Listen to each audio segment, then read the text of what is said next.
Yan, Minteryo yan. Dito nililibing, dito malapit lang sa amin. Yun sa amin. Ayun ba naroon? Ayun, doon sa amin. Doon sa amin, banda. Dito tulay. Papunta ako sa eskwelahan ng aking anak. Ayun, service ko. Papunta ko sa eskwelahan, Manunundo. At ito, kinuhanan ko sagli. Ang magandang view ng mga halaman na to. Yung ano, ito kasi matagal ko nang dinadaan-daanan to. Gusto ko lang kuhanan ng picture yung mga damo na ito. Kaya tabi-tabi po ito sunlight. Yan. Ang ganda ng clouds. Tignan nyo. Dahil sa mahilig ako sa magagandang nakikita sa magagandang tanawin at nakikitang magagandang view, ay talagang dinala ko ang aking cellphone bago ako musundo sa anak ko doon sa high school. Dahil may napagtipan na naman ako kuhanan ng view dito sa mga damo-damo na malapit sa cemetery ng Sun Life. At dito sa bukid na ito ay unahan lang sa amin, dito ay daanan papunta sa amin. Ito ay ang tulay ng Madapdap ng Sun Life. O diba, kahit napakainit, nagbablog sa gitna ng tulay. Ito tulay, ito papunta sa amin. Ayun, nandun sa amin, banda. Ito papunta sa eskwelahan. Ayan. At talagang tumigil ako dito para makuhanan lang itong picture, itong damo na to.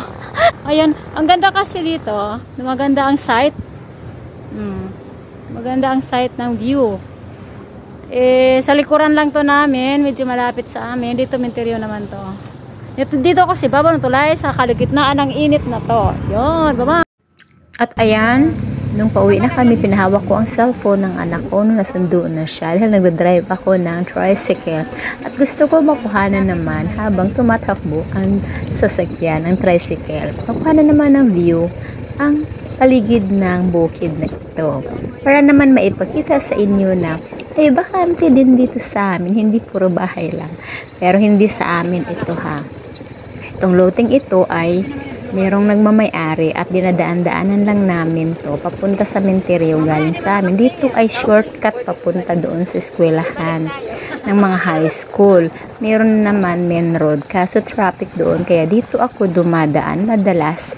Kaso ang hirap dito dumaan dahil yung daan ay lubak-lubak at marami din aso dito.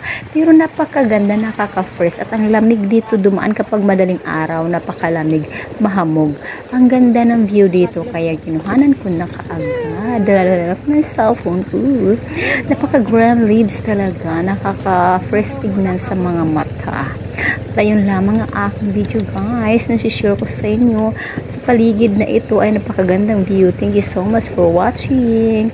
Thank you for watching. Don't forget to follow for the next video. Bye bye guys.